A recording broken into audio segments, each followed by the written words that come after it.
ছেলের ডায়াবেটিস ধরা পড়েছে গত মাসে। রোজ সকালে সুগার চেক করতে হয়। আজ গ্লুকোমিটার খারাপ হয়ে গেছে। নতুনটা আনতে হবে। ইতিমধ্যে সুই দিয়ে আমার আঙুল ফুটিয়ে রক্তের ফোঁটা বের করেছি টেস্ট করার জন্য। হঠাৎ ছেলে আমার হাত ধরে সেই রক্তের ফোঁটা জিভ দিয়ে চেটে নিল। আমি চমকে উঠলাম। বললাম, এ তুই কি করলি? সে আমার দিকে তাকিয়ে বলল, মা, তোমার রক্তের স্বাদ মিষ্টি। এই রক্ত দিয়েই তুমি আমাকে তৈরি করেছ। আমি অস্বস্তি বোধ করলাম। সে আমার আঙুলটা তার ঠোঁটে চেপে ধরে বলল, মা, আমি তোমার সাথে রক্তের বন্ধন নয়, হৃদয়ের বন্ধন চাই। আমি তোমাকে ভালোবাসি। তুমি আমার স্ত্রী হও। বিয়ে করো আমাকে। আমার আঙুল থেকে রক্ত ঝরা বন্ধ হয়ে গেছে, কিন্তু হৃদয় থেকে একটা অদ্ভুত অনুভূতি ঝরতে শুরু করল। গ্লুকোমিটারের স্ক্রিনে এরো দেখাচ্ছিল, ঠিক যেমন আমার মনের অবস্থা গো। এই গল্পটি সম্পূর্ণ শুনলে আপনাদের পানি অটোমেটিক বের হয়ে যাবে, সো যত দ্রুত সম্ভব হাতের কাছে টিস্যু নিয়ে বসে পড়ো। বিছানার চাদর যেন নষ্ট না হয় সেটা সম্পূর্ণ খেয়াল রাখার অনুরোধ জানিয়ে গল্পটি এখন শুরু করব। তার আগে সর্বশেষ অনুরোধ, দয়া করে এমন পানি বের করার গল্প নিয়মিত শুনতে আমাদের চ্যানেলটি সকলেই সাবস্ক্রাইব করুন। ধন্যবাদ। হ্যালো বন্ধুরা, আমার নাম মীরা দাস। আমার বয়স 40 বছর। আমার স্বামীর নাম রাজীব দাস, বয়স 43 বছর। আমাদের 2 সন্তান, আরিয়ান আর প্রিয়া। আরিয়ান 18 বছর বয়সী, কলেজে পড়ে। প্রিয়া 10 বছর বয়সী, স্কুলে যায়। আজকের ঘটনাটা শুরু হয়েছিল একদম সকালে।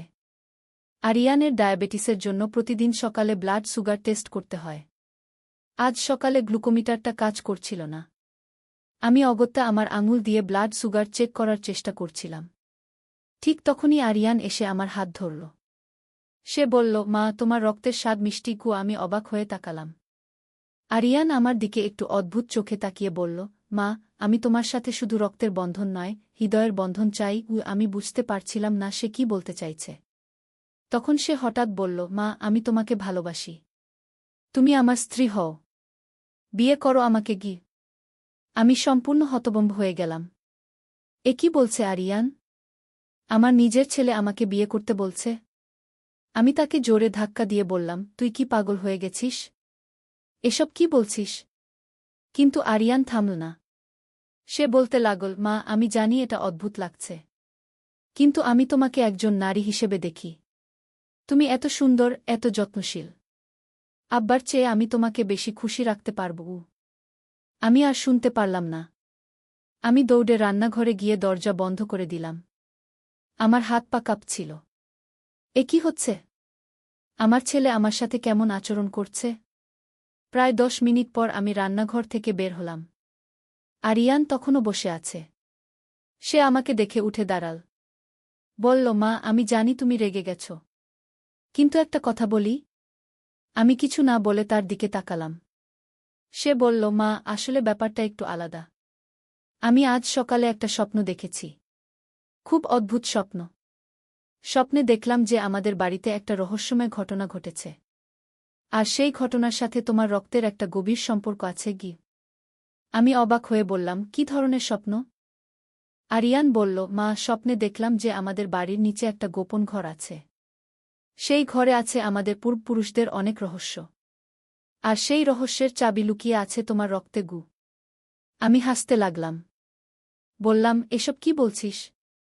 স্বপ্নের কথা বলে আমাকে এমন কথা বলেছিলি যেগুলো শোনা উচিত নয়? আরিয়ান লজ্জিত হয়ে বলল, মা, আমি দুঃখিত। আসলে স্বপ্নটা এত জীবন্ত ছিল যে আমি কনফিউজড হয়ে গিয়েছিলাম। আমি তোমাকে কোনো অস্বস্তি দিতে চাইনি গিয়ে। আমি একটু স্বস্তি পেলাম। মনে হলো ছেলেটা হয়তো সত্যিই স্বপ্নে কনফিউজড হয়ে গিয়েছিল। আমি বললাম, ঠিক আছে, কিন্তু এরপর আর এমন কথা বলবি না গিয়ে। আরিয়ান মাথা নেড়ে বলল, হ্যাঁ মা। তবে একটা কথা, ওই স্বপ্নের ব্যাপারে আমি একটু খোঁজখবর নিতে চাই। তোমার অনুমতি থাকলে আমি আমাদের পুরনো কাগজপত্র দেখতে চাই গি। আমি ভাবলাম, হয়তো ছেলেটার মনের কৌতূহল মেটাতে দিলে ভালো হবে। আমি বললাম, ঠিক আছে, তবে প্রিয়াকে নিয়ে কিছু করবি না গি। আরিয়ান বলল, না মা, প্রিয়াকে কিছু বলবো না গি। দুপুরের দিকে আরিয়ান আমাদের পুরনো ট্রাঙ্কটা বের করল। সেখানে আমাদের পরিবারের পুরনো কাগজপত্র, ছবি আর নানান জিনিসপত্র ছিল। আমিও তার সাথে বসে পুরনো জিনিসগুলো দেখতে লাগলাম। হঠাৎ আরিয়ান একটা পুরনো ডায়েরি হাতে নিয়ে বলল, মা, এটা কার ডায়েরি? আমি দেখে বললাম, এটা তোমার দাদুর ডায়েরি।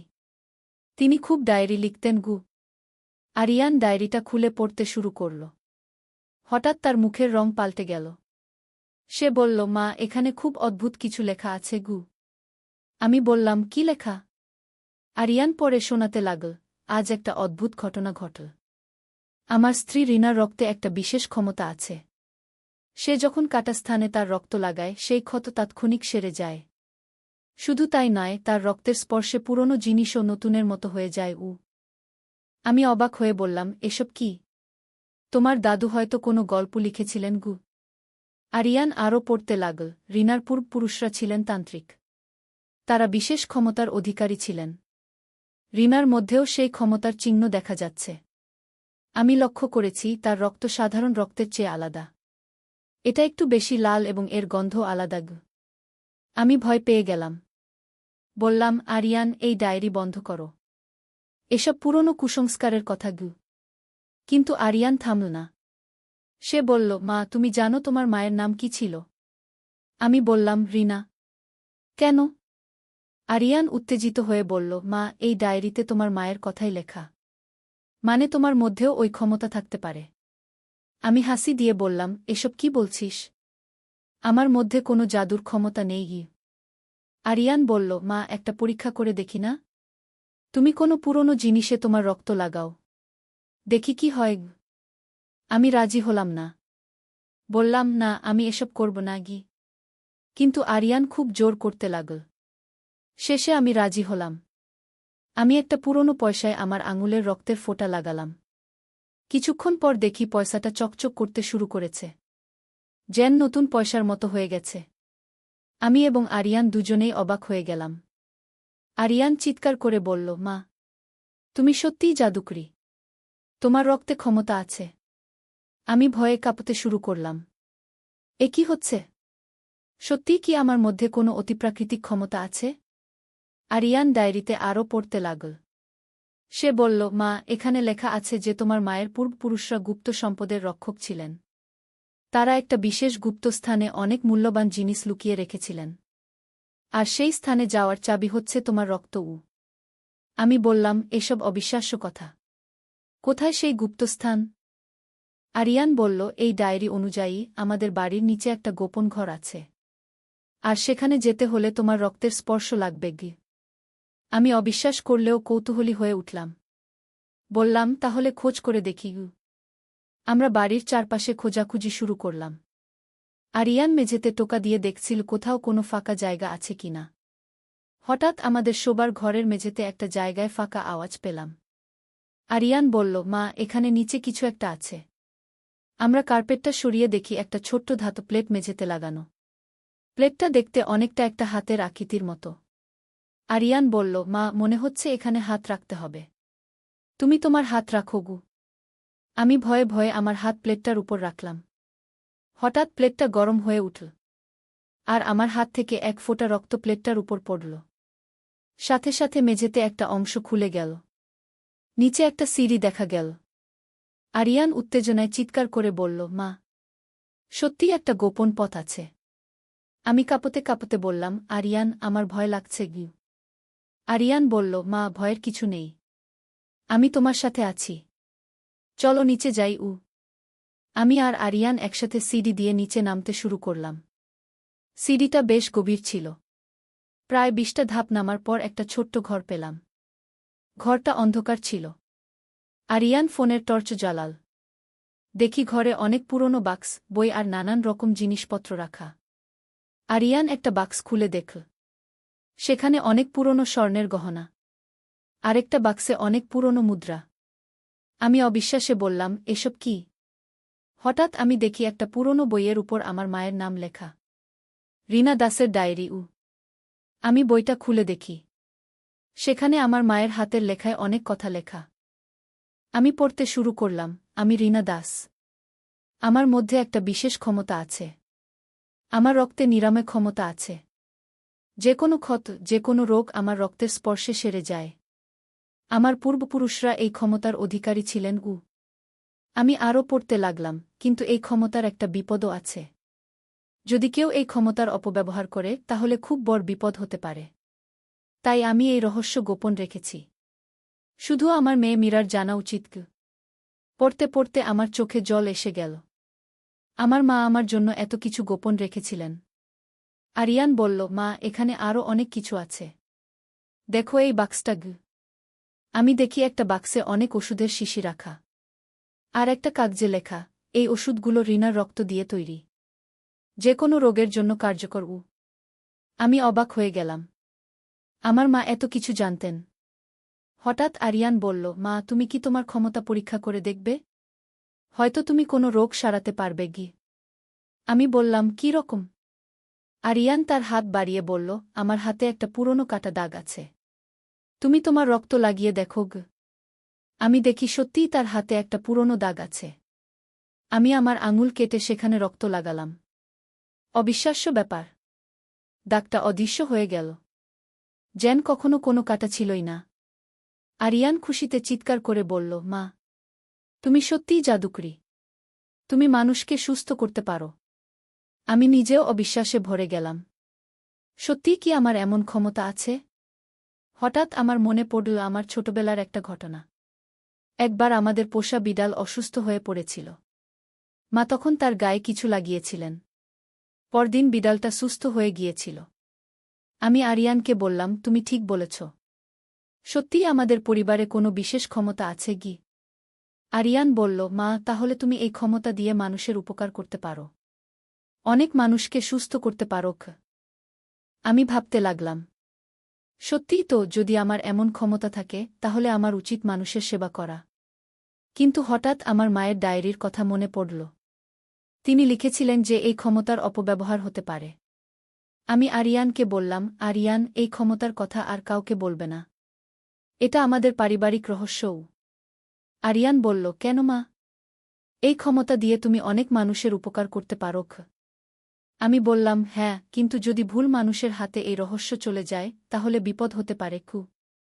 আরিয়ান মাথা নেড়ে বলল, ঠিক আছে মা, আমি কাউকে বলবো না। আমরা গোপন ঘর থেকে উপরে চলে এলাম। আমি মেঝের ঢাকনাটা বন্ধ করে দিলাম। সেদিন রাতে আমি অনেক ভাবলাম। আমার জীবন পুরোপুরি বদলে গেছে। আমি জানতেই পারিনি যে আমার মধ্যে এমন ক্ষমতা আছে। পরদিন সকালে আরিয়ান আমার কাছে এসে বলল, মা, আমি রাতে অনেক ভেবেছি। তুমি কি জানো তোমার এই ক্ষমতা কিভাবে কাজে লাগানো যায়? আমি বললাম, না তো। আমিও তো এই প্রথম জানলাম। আরিয়ান বলল, মা, আমার একটা পরিকল্পনা আছে। তুমি যদি চাও আমরা গোপনে মানুষদের সাহায্য করতে পারি। কিন্তু কাউকে জানাবো না যে তুমি কিভাবে তাদের সুস্থ করছো।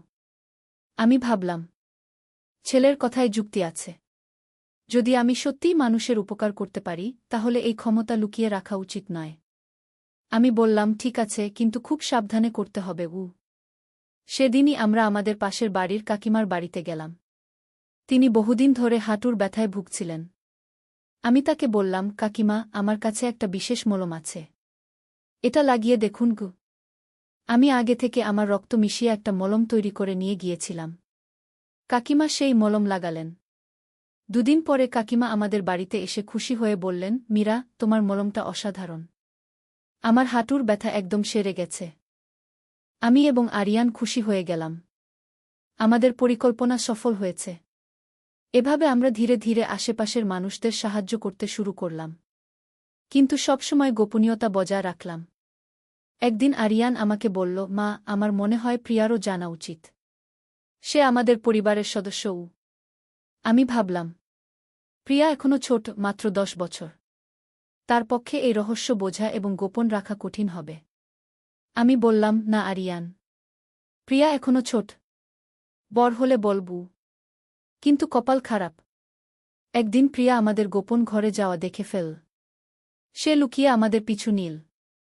যখন আমরা গোপন ঘর থেকে বের হলাম প্রিয়া আমাদের সামনে এসে দাঁড়াল। বলল, আম্মু, আপনারা কি করছেন? এই গোপন ঘরটা কি? আমি এবং আরিয়ান দুজনেই হতভম্ব হয়ে গেলাম। এখন কি করব? আরিয়ান বলল, প্রিয়া, তুমি কতক্ষণ ধরে দেখছ? প্রিয়া বলল, আমি সব দেখেছি। আম্মুর হাত থেকে রক্ত পড়ে মেঝে খুলে গেছে। নিচে একটা ঘর আছে। আর আম্মু রক্ত দিয়ে দাদা ভাইয়ের হাতের দাগ সারিয়ে দিয়েছেন। আমি বুঝলাম এখন আর লুকানো যাবে না। আমি প্রিয়াকে কাছে ডেকে বললাম, প্রিয়া, তুমি যা দেখেছ সেটা আমাদের পারিবারিক একটা রহস্য। এই কথা কাউকে বলবে না গি। প্রিয়া বড় চোখে তাকিয়ে বলল, আম্মু, আপনি কি জাদুকরি? আমি হেসে বললাম, হ্যাঁ রে, আমি একটু জাদু জানি। কিন্তু এটা আমাদের গোপন কথা গু। প্রিয়া খুশিতে হাততালি দিয়ে বলল, বাহ, আমার আম্মু জাদুকরি। আমিও কি জাদু শিখতে পারব? আমি বললাম, হয়তো বড় হলে পারবে। কিন্তু এখন তোমাকে এই রহস্য গোপন রাখতে হবে গ। প্রিয়া মাথা নেড়ে বলল, ঠিক আছে আম্মু। আমি কাউকে বলবো না গি। এভাবে আমাদের পুরো পরিবার এই রহস্যের অংশীদার হয়ে গেল। কিছুদিন পর আমার স্বামী রাজীব অফিস থেকে এসে বলল, মীরা, আশেপাশে তোমার সম্পর্কে অনেক ভালো কথা শুনি। অনেকে বলছে তুমি যে কোনো রোগ সারিয়ে দিতে পারো গো। আমি একটু ঘাবড়ে গেলাম। বললাম, এসব কি? আমি তো কিছুই করি না গি। রাজীব বলল, আমাদের অফিসের করিম সাহেবের বউ বলছিল তুমি তার হাঁটুর ব্যথা সারিয়ে দিয়েছ। কিভাবে? আমি বললাম, আমার কাছে একটা বিশেষ মলম আছে। সেটা দিয়েছিলাম গু। রাজীব বলল, সেই মলম কোথায় পেয়েছ? আমি মিথ্যা বলতে বাধ্য হলাম, আমার মা দিয়ে গিয়েছিলেন গু। রাজীব সন্দেহের সাথে বলল, মীরা, তুমি কি কিছু লুকাচ্ছ? আমার কাছে সত্য কথা বলো উ। আমি দ্বিধায় পড়ে গেলাম। স্বামীর কাছে মিথ্যা বলতে ভালো লাগছিল না। কিন্তু এই রহস্য প্রকাশ করতেও ভয় লাগছিল। আরিয়ান তখন এগিয়ে এসে বলল, বাবা, আম্মু সত্যিই একটা বিশেষ ক্ষমতার অধিকারী। কিন্তু এটা আমাদের পারিবারিক রহস্যও। রাজীব অবাক হয়ে বলল, কী রকম ক্ষমতা? আমি বুঝলাম এখন আর লুকানো যাবে না। আমি রাজীবকে সব সত্য বললাম। আমার রক্তের ক্ষমতার কথা, গোপন ঘরের কথা, সব কিছু। রাজীব প্রথমে বিশ্বাস করল না। বলল, এসব অসম্ভব কথা। আরিয়ান বলল, বাবা, আমি প্রমাণ দেখাতে পারি কি সে রাজীবকে গোপন ঘরে নিয়ে গেল। সব দেখিয়ে বোঝাল। রাজীব সব দেখে অবাক হয়ে গেল। বলল, এ তো অবিশ্বাস্য। মীরা, তুমি কি সত্যিই এমন ক্ষমতার অধিকারী? আমি মাথা নেড়ে বললাম, হ্যাঁ গু। রাজীব আমাকে জড়িয়ে ধরে বলল, তাহলে তুমি একজন বিশেষ মানুষ। আমি গর্বিত যে তুমি আমার স্ত্রী গু। আমি স্বস্তি পেলাম। স্বামী আমাকে মেনে নিয়েছে। রাজীব বলল, কিন্তু এই ক্ষমতা গোপন রাখাই ভালো। যদি সবাই জেনে যায় তাহলে তোমার নিরাপত্তা নিয়ে চিন্তা হবে গু।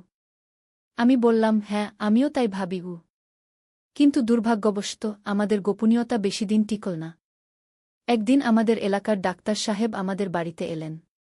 তিনি বললেন, মীরা আপা, আমি শুনেছি আপনি অনেক রোগী সারিয়ে দিয়েছেন। আপনার কাছে কোনো বিশেষ ওষুধ আছে?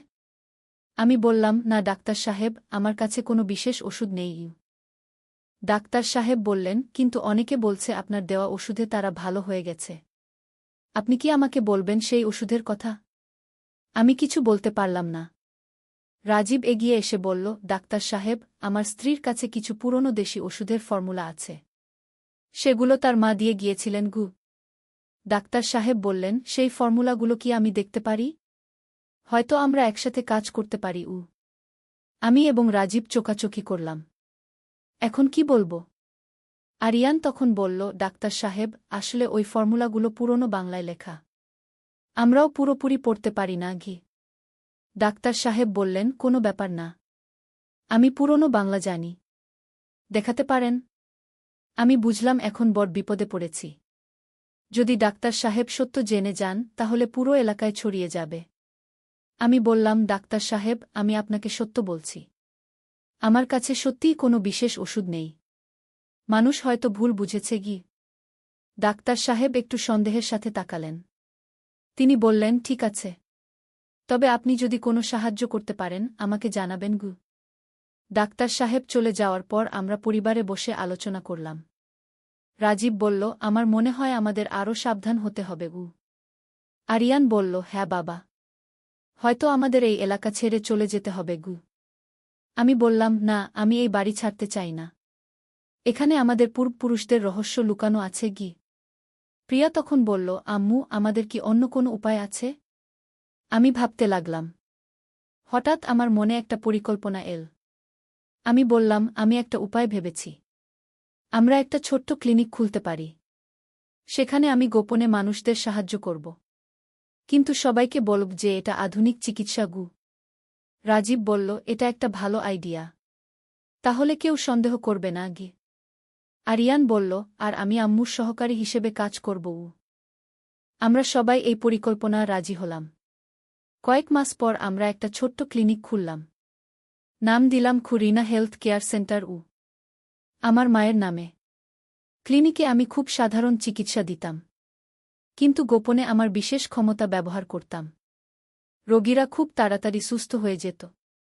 ধীরে ধীরে আমাদের ক্লিনিকের সুনাম ছড়িয়ে গেল। দূর দূরান্ত থেকে রোগীরা আসতে শুরু করল। আমি খুশি ছিলাম যে আমি আমার ক্ষমতা ভালো কাজে লাগাতে পারছি, কিন্তু একই সাথে ভয়ও লাগছিল যে কোনোদিন রহস্য ফাঁস হয়ে যেতে পারে। একদিন সকালে এক অপরিচিত লোক আমাদের ক্লিনিকে এল। সে বলল, আমি কলকাতা থেকে এসেছি। আমার নাম প্রফেসর সুধীর রায়। আমি মানুষের অস্বাভাবিক ক্ষমতা নিয়ে গবেষণা করি। আমি শুনেছি এই ক্লিনিকে খুব অদ্ভুত চিকিৎসা হয়। আমার বুকটা ধড়ফড় করতে শুরু করল। এই প্রফেসর নিশ্চয়ই আমার রহস্য নিয়ে সন্দেহ করেছে। আমি স্বাভাবিক ভাব রেখে বললাম, প্রফেসর সাহেব, আমরা এখানে শুধু আধুনিক চিকিৎসাই করি। প্রফেসর বললেন, কিন্তু আমি শুনেছি যে এখানে এমন সব রোগ সেরে যায় যেগুলো অন্য কোথাও সারে না। আরিয়ান তখন বলল, স্যার, আমাদের আম্মু খুব অভিজ্ঞ চিকিৎসক। তিনি পুরনো দেশি পদ্ধতি আর আধুনিক চিকিৎসা মিলিয়ে চিকিৎসা করেন। প্রফেসর বললেন, আমি কি একটা পরীক্ষা করতে পারি? আমার সাথে একজন রোগী এনেছি। তার ক্যান্সার হয়েছে। ডাক্তাররা বলেছে আর কিছু করার নেই। আমি ভয় পেয়ে গেলাম। ক্যান্সারের মতো বড় রোগ। আমার ক্ষমতা দিয়ে এটা সারানো যাবে তো? কিন্তু আমি না করতেও পারলাম না। বললাম, ঠিক আছে, রোগীকে দেখি। প্রফেসর একজন বয়স্ক মহিলাকে নিয়ে এলেন। তিনি খুবই দুর্বল দেখাচ্ছিলেন। আমি তার সাথে কথা বললাম। তিনি বললেন, ডাক্তার সাহেবা, আমার আর বাঁচার আশা নেই। আপনি যদি কিছু করতে পারেন। আমি তার হাত ধরে বললাম, চিন্তা করবেন না, আমি চেষ্টা করব। আমি তাকে একটা বিশেষ ওষুধ দিলাম। সেই ওষুধে আমার রক্ত মিশানো ছিল। বললাম, এই ওষুধ 3 দিন খাবেন। 3 দিন পর মহিলা আবার এলেন। এবার তাকে অনেক ভালো দেখাচ্ছিল। তিনি বললেন, ডাক্তার সাহেবা, আমি অনেক ভালো বোধ করছি। প্রফেসর তার চেক আপ করে অবাক হয়ে গেলেন। তিনি বললেন, এ কি করে সম্ভব? 3 দিনে ক্যান্সারের লক্ষণ অনেক কমে গেছে। আমি বললাম, হয়তো ওষুধটা কাজ করেছে। প্রফেসর বললেন, আপনি কোনো ওষুধ দিয়েছেন? আমি জানতে পারি? আমি বিব্রত হয়ে বললাম, এটা আমার নিজস্ব ফর্মুলা। প্রফেসর বললেন, ডাক্তার সাহেবা, আমি একটা বিশেষ অনুরোধ করতে চাই। আমি কি আপনার ওষুধের একটা স্যাম্পল নিতে পারি? আমি এটা গবেষণাগারে টেস্ট করতে চাই। আমি খুব বিপদে পড়ে গেলাম। যদি তিনি আমার রক্ত টেস্ট করেন তাহলে সব ফাঁস হয়ে যাবে। আমি বললাম, দুঃখিত প্রফেসর সাহেব, এই ওষুধের ফর্মুলা আমার পারিবারিক গোপনীয়তা। প্রফেসর একটু হতাশ হয়ে বললেন, ঠিক আছে, তবে আমি আবার আসব। প্রফেসর চলে যাওয়ার পর আমরা পরিবারে আলোচনা করলাম। রাজীব বলল, মীরা, এই প্রফেসর একটা সমস্যা হতে পারে। সে নিশ্চয়ই আমাদের রহস্য নিয়ে সন্দেহ করেছে। আরিয়ান বলল, আম্মু, হয়তো আমাদের ক্লিনিক বন্ধ করে দিতে হবে। আমি বললাম, না, আমি এত সহজে হার মানব না। অনেক রোগী আমাদের উপর নির্ভর করে। সেদিন রাতে আমি অনেক ভাবলাম, আমার এই বিশেষ ক্ষমতা কি সত্যিই গোপন রাখা উচিত? হয়তো আমার উচিত পুরো পৃথিবীকে জানানো যে আমার মধ্যে এমন ক্ষমতা আছে। কিন্তু তাহলে কি হবে? হয়তো অনেক মানুষ আমাকে ব্যবহার করতে চাইবে। হয়তো কিছু খারাপ মানুষ আমার ক্ষমতার অপব্যবহার করবে। আমার মায়ের কথা মনে পড়ল। তিনি লিখেছিলেন যে এই ক্ষমতা গোপন রাখাই ভালো। পরদিন সকালে প্রফেসর আবার এলেন।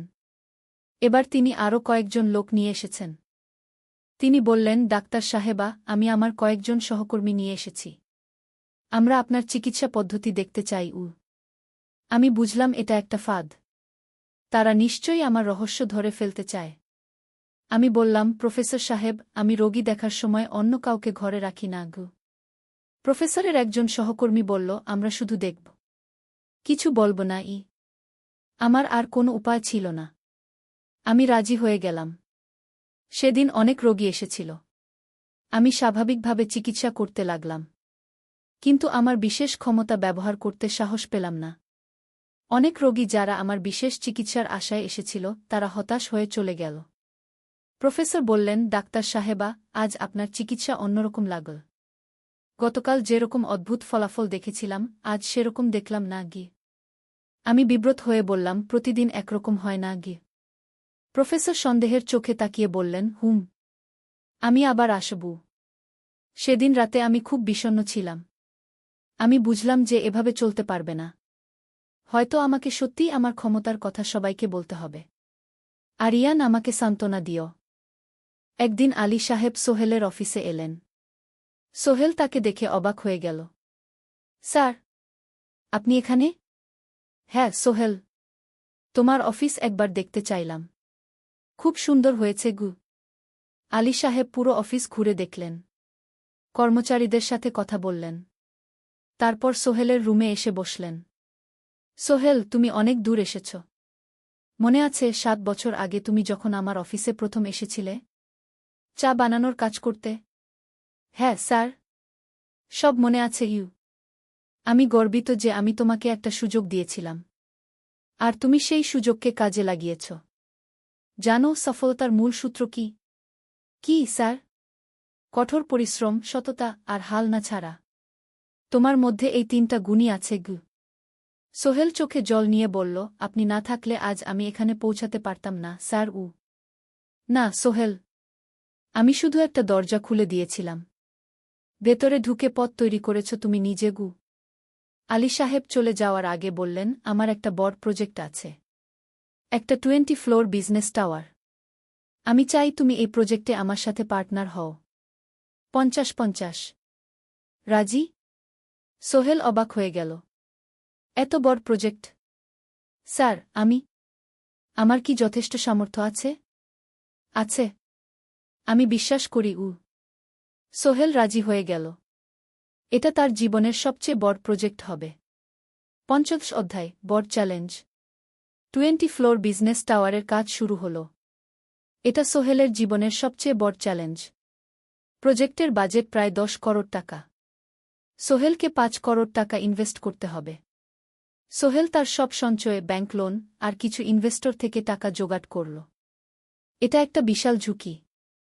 যদি প্রজেক্ট ব্যর্থ হয়, সব শেষ। মিনা চিন্তিত ছিল। সোহেল, এত বড় ঝুঁকি নেওয়া ঠিক হবে? মিনা, জীবনে বড় কিছু করতে হলে ঝুঁকি নিতে হয়। আমি এই সুযোগ হাতছাড়া করতে চাই না গিয়ে। কিন্তু যদি কিছু ভুল হয়?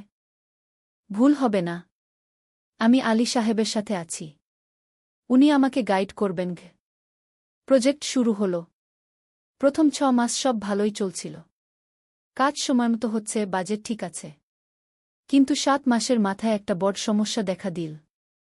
একজন প্রধান ইনভেস্টর হঠাৎ তার টাকা ফেরত চাইলেন। তিনি অন্য একটা জরুরি কাজে টাকা লাগবে বলে জানালেন। 1 করোড় টাকা ফেরত দিতে হবে। সোহেল বিপদে পড়ে গেল। 1 করোড় টাকা এখন কোথায় পাবে? প্রজেক্টে সব টাকা ঢেলে দিয়েছে। সে আলী সাহেবের সাথে কথা বলল। আলী সাহেব বললেন, চিন্তা করো না, আমি ব্যবস্থা করছি। কিন্তু আলী সাহেবও বড় একটা প্রজেক্টে আটকে আছেন। তার হাতে লিকুইড ক্যাশ নেই। সোহেল অন্য ব্যাংক থেকে লোন নেওয়ার চেষ্টা করল। কিন্তু ব্যাংক বলল, ইতিমধ্যে তার অনেক লোন আছে, নতুন লোন দিতে পারবে না। সোহেল রাতে ঘুমাতে পারছিল না। খাওয়া দাওয়া বন্ধ করে দিয়েছিল। মিনা তাকে দেখে খুব চিন্তিত হয়ে গেল। সোহেল, প্লিজ নিজেকে এভাবে শেষ করে ফেলো না। কোনো একটা রাস্তা বের হবেই গি। কিন্তু সোহেল কোনো রাস্তা দেখতে পাচ্ছিল না। ইনভেস্টর 15 দিন সময় দিয়েছে। 15 দিনের মধ্যে টাকা ফেরত না দিলে তিনি আইনি ব্যবস্থা নেবেন। 10 দিন কেটে গেল। সোহেল কোনো সমাধান খুঁজে পেল না। সে প্রায় হাল ছেড়ে দিয়েছিল। 11 দিনের দিন একটা অপ্রত্যাশিত ঘটনা ঘটল। জাহিদ ভাই, সোহেলের পুরনো সহকর্মী, তার অফিসে এলেন। জাহিদ ভাই এখন একটা রিয়েল এস্টেট কোম্পানিতে সিনিয়র ম্যানেজার। সোহেল, আমি তোমার সমস্যার কথা শুনেছি গু। হ্যাঁ ভাই, আমি বিপদে পড়েছি। আমি তোমাকে সাহায্য করতে চাই। আমার কিছু সঞ্চয় আছে, 5 লাখ টাকা। তুমি নাও। সোহেল চোখে জল নিয়ে বলল, ভাই আমি কিছু বলার দরকার নেই। তুমি আমাকে অনেক কিছু শিখিয়েছ। তোমার কাছ থেকে পরিশ্রম আর সততা শিখেছি। এখন আমার পালা তোমাকে সাহায্য করার। জাহিদ ভাই চলে যাওয়ার পর আরও দুজন এলো। একজন সোহেলের পুরনো ক্লায়েন্ট, আরেকজন তার কর্মচারী। দুজন মিলে আরও ৮ লাখ টাকা দিল। করিম মামা ২০ লাখ টাকা ব্যবস্থা করলেন।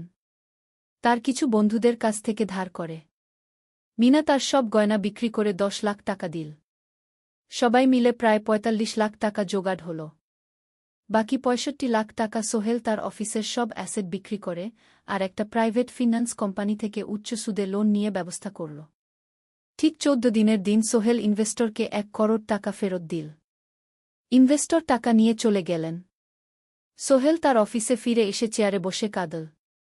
এত চাপ, এত টেনশন, সব যেন একসাথে বের হয়ে এল। মিনা এসে তাকে জড়িয়ে ধরল। আমরা পেরেছি সোহেল, আমরা পেরেছি গু। ষোড়শ অধ্যায়, পুনরুদ্ধার। এই ঘটনার পর সোহেল আরও সাবধান হয়ে গেল। সে বুঝল ব্যবসায় শুধু সাহস নয়, বুদ্ধিও লাগে। ঝুঁকি নিতে হয়, কিন্তু হিসাব করে। প্রজেক্ট চলতে থাকল। এবার সোহেল আরও সতর্কতার সাথে সবকিছু পরিচালনা করল। প্রতিটা খরচ হিসাব করল, প্রতিটা সিদ্ধান্ত ভেবেচিন্তে নিল। আরও ১ বছর পর 20 ফ্লোর বিজনেস টাওয়ার সম্পন্ন হল। চমৎকার বিল্ডিং, শহরের অন্যতম সুন্দর ভবন। বিল্ডিংয়ের উদ্বোধন অনুষ্ঠানে শহরের মেয়র এলেন। অনেক ব্যবসায়ী, সাংবাদিক এল।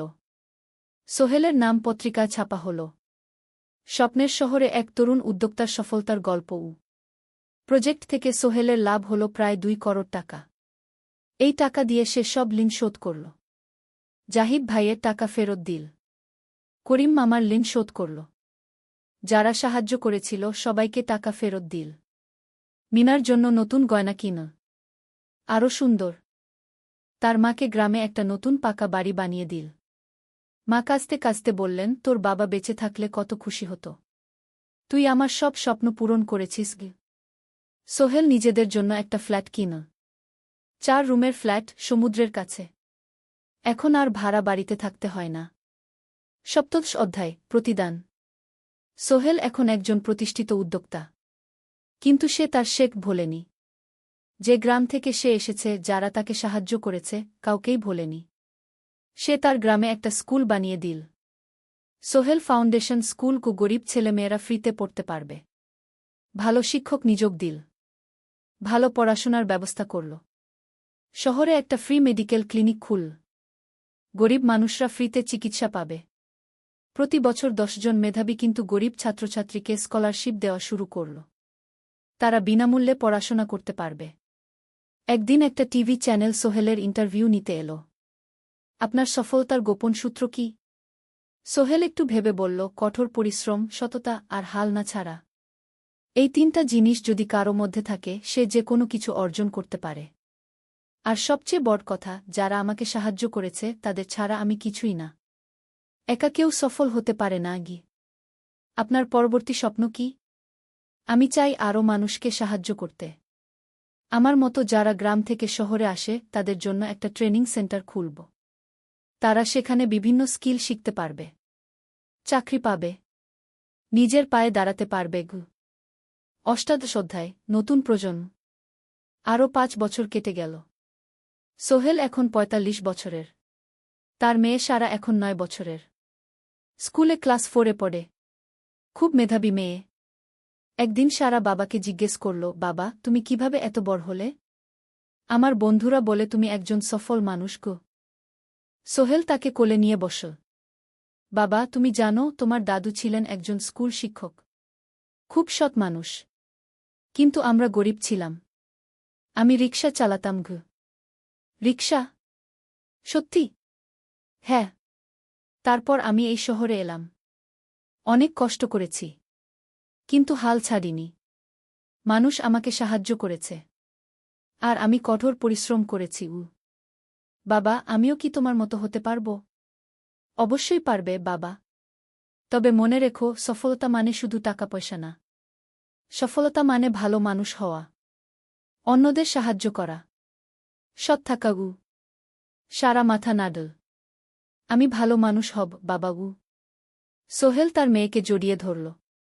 মনে মনে ভাবল, তার জীবনের সব কষ্ট সার্থক হয়েছে। মিনা রান্নাঘর থেকে ডাকল, খাবার তৈরি। এসো। সোহেল সারাকে নিয়ে ডাইনিং টেবিলে গেল। ঋতু এসেছে। সে এখন বিয়ে করেছে, তার একটা ছেলে হয়েছে। সোহেলের মা মাঝে মাঝে চট্টগ্রামে বেড়াতে আসেন। আজও এসেছেন। সবাই মিলে খেতে বসল। হাসিগল্পে ভরা পরিবার। সোহেল তাকাল তার মায়ের দিকে, মিনার দিকে, সারার দিকে, ঋতুর দিকে। মনে হল জীবনে আর কি চাই। খাওয়া শেষে সবাই বসে রইল। গল্প করছিল। হঠাৎ সোহেলের ফোন বাজল। অফিস থেকে। একটা জরুরি বিষয়। সোহেল ফোন রেখে দিয়ে মিনাকে বলল, একটা নতুন প্রজেক্টের প্রস্তাব এসেছে। একটা এতিমখানা বানানোর কাজ। সরকারি প্রজেক্ট। তুমি নেবে? অবশ্যই। এটা আমার স্বপ্নের প্রজেক্ট। যেসব বাচ্চাদের বাবা মা নেই তাদের জন্য একটা সুন্দর জায়গা। মিনা হাসল। তুমি কখনো বদলাও না। এখনো অন্যদের কথা ভাবো। এটাই তো জীবন মিনা। শুধু নিজের জন্য বাঁচলে কি হবে? 49 অধ্যায়, উত্তরাধিকার। 10 বছর আরও কেটে গেল। সোহেল এখন 55 বছরের। তার চুলে পাক ধরেছে। কিন্তু শক্তি এখনও আগের মতোই। সারা এখন 19 বছরের। সে বিশ্ববিদ্যালয়ে ইঞ্জিনিয়ারিং পড়ছে। সে চায় বাবার মতো কনস্ট্রাকশন ইন্ডাস্ট্রিতে কাজ করতে। একদিন সারা বাবাকে বলল, বাবা, আমি তোমার কোম্পানিতে কাজ করতে চাই। এখনও তো তোর পড়াশোনা বাকি। জানি। কিন্তু আমি এখন থেকেই শিখতে চাই। ছুটির দিনে তোমার সাথে সাইটে যেতে চাই। দেখতে চাই কিভাবে কাজ হয়। সোহেল খুশি হয়ে গেল। তার মেয়ে তার পথ অনুসরণ করতে চায়। ঠিক আছে। কিন্তু শর্ত হল, তোকে সবকিছু নিজ থেকে শিখতে হবে। কোনো স্পেশাল ট্রিটমেন্ট পাবি না। আমি তো তাই চাই, বাবাগু। সারা তার বাবার সাথে কাজ শিখতে শুরু করল। সে দেখল কিভাবে শ্রমিকরা কাজ করে, কিভাবে ম্যাটেরিয়াল বাছাই করতে হয়, কিভাবে একটা প্রজেক্ট ম্যানেজ করতে হয়। সোহেল তাকে কোনো সহজ পথ দিল না। সারাকেও সবার মতো কষ্ট করতে হল। সাইটে রোদে দাঁড়িয়ে থাকতে হল। শ্রমিকদের সাথে কথা বলতে হল। কিন্তু সারা হাল ছাড়ল না। সে তার বাবার মেয়ে। পরিশ্রম করতে জানে। 3 বছর পর সারা গ্রাজুয়েট হল। সে সোহেলের কোম্পানিতে জুনিয়র প্রজেক্ট ম্যানেজার হিসেবে যোগ দিল। সোহেল ধীরে ধীরে সারাকে বড় দায়িত্ব দিতে শুরু করল। সারা তার বাবার মতোই সৎ, পরিশ্রমী। 20 অধ্যায়, সমাপ্তি নয়, নতুন শুরু। আরও 5 বছর পর। সোহেল এখন 60 বছরের। সে সিদ্ধান্ত নিল, এবার অবসর নেওয়ার সময় এসেছে। কোম্পানির দায়িত্ব সারাকে দেবে। একটা অনুষ্ঠান করা হল। সোহেল আনুষ্ঠানিকভাবে কোম্পানির চেয়ারম্যান পদ থেকে অবসর নিল। সারা হল নতুন ম্যানেজিং ডিরেক্টর। সোহেল তার বক্তব্যে বলল, আমি যখন এই শহরে এসেছিলাম আমার পকেটে ছিল মাত্র 5,000 টাকা। একটা ছোট্ট ব্যাগ। আর অনেক স্বপ্ন।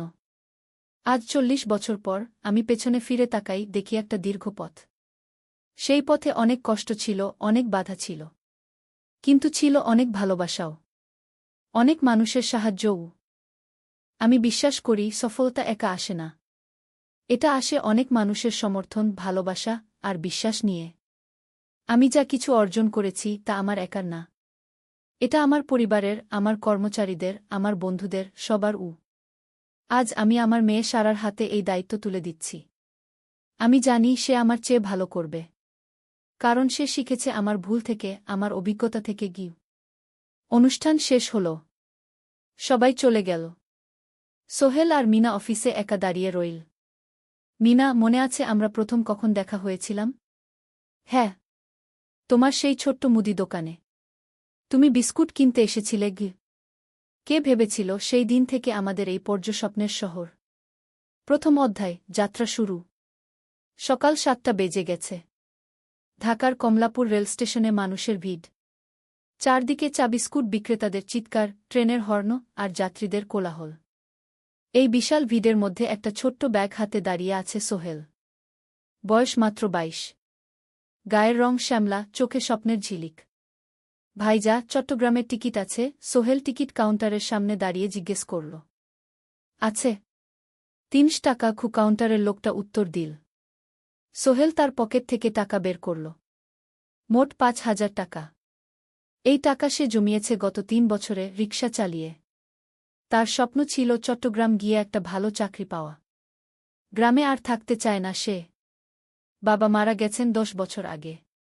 মা আর ছোট বোন ঋতুকে নিয়ে সংসার চালাচ্ছিল রিকশা চালিয়ে। কিন্তু এভাবে তো আর সারা জীবন চলবে না।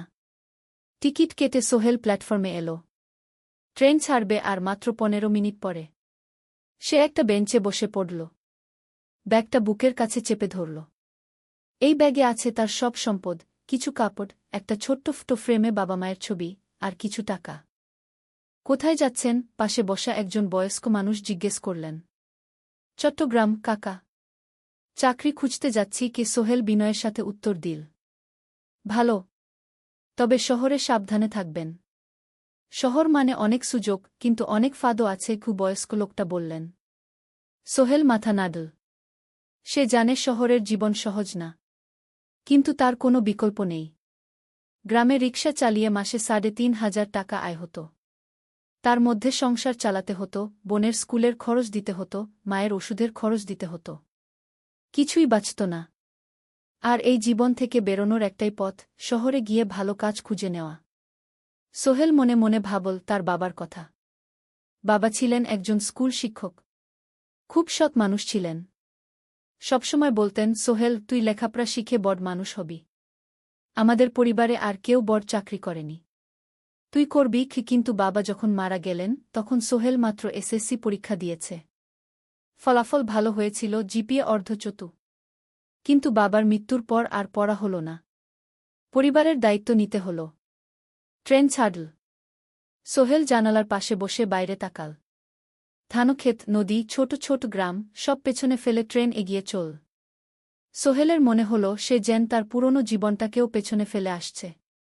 ট্রেনে একজন হকার এসে চা বিক্রি করছিল। সোহেল একটা চা কিনল। 10 টাকা। চা খেতে খেতে সে ভাবছিল, চট্টগ্রাম পৌঁছে কি হবে? করিম মামা তাকে সাহায্য করবেন তো? চাকরি পাওয়া যাবে তো? করিম মামা আসলে সোহেলের খুব দূর সম্পর্কের মামা। সোহেলের দাদির বোনের ছেলে। অনেক বছর আগে গ্রাম ছেড়ে চট্টগ্রামে চলে গিয়েছিলেন। সেখানে একটা কনস্ট্রাকশন কোম্পানিতে কাজ করেন। বছরে একবার দুবার গ্রামে আসতেন। গত বছর যখন এসেছিলেন তখন সোহেলের মাকে বলেছিলেন, সোহেলকে চট্টগ্রাম পাঠান। আমি একটা কাজের ব্যবস্থা করে দেব। সেই কথাতেই ভরসা করে সোহেল আজ এই যাত্রা। দ্বিতীয় অধ্যায়, নতুন শহর। চট্টগ্রাম পৌঁছাতে প্রায় 6 ঘণ্টা লেগে গেল। দুপুর 1টা বাজে। সোহেল স্টেশন থেকে বের হয়ে শহরের রাস্তায় দাঁড়াল। কি বিশাল শহর! এত গাড়ি, এত মানুষ। চারদিকে উঁচু উঁচু বিল্ডিং, দোকানপাট, মানুষের ভিড়। সোহেল কিছুক্ষণ দাঁড়িয়ে থাকল সব কিছু দেখতে দেখতে।